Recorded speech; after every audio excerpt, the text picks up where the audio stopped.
Christophe Barbier, on va évidemment revenir sur ce face-à-face entre le président de la République et des citoyens. Quelques gilets jaunes aussi à bord de péage dans la Drôme. On va parler du fond. Sur la forme, on nous dit que c'était improvisé. Faut-il le croire ? Spontané, oui. Improvisé, non. Voilà. Donc, le président a-t-il marqué des points ? Oui.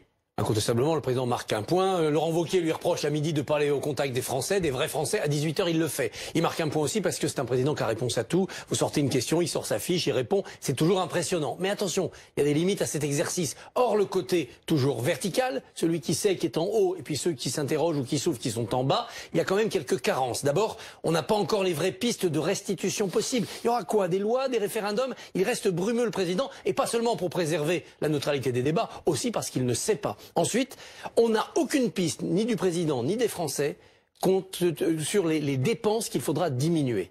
Ou prendre l'argent pour financer tout ce que les Français réclament et qui est légitime. Et puis enfin, il nous manque quand même quelque chose, c'est l'empathie présidentielle.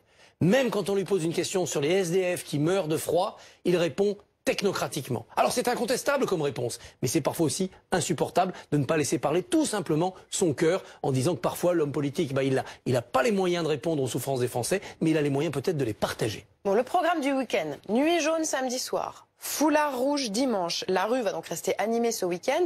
Est-ce que c'est encore là que se joue le conflit des Gilets jaunes? En partie, parce que c'est là qu'il y a le rapport de force, c'est là qu'il y a la pression, mais plus seulement. Ça y est, le lit du fleuve jaune, eh bien, c'est remis dans les digues de la démocratie. Le grand débat, bientôt des élections, on a l'impression que ce puissant mouvement social et politique, eh bien, maintenant a pris le chemin du débat démocratique. Et c'est tant mieux. Mais alors il faut savoir sortir de la rue, soit par la surenchère, toujours plus de violence pour faire pression, c'est la mauvaise voie, soit en arrêtant des manifestations quand le grand débat se terminera.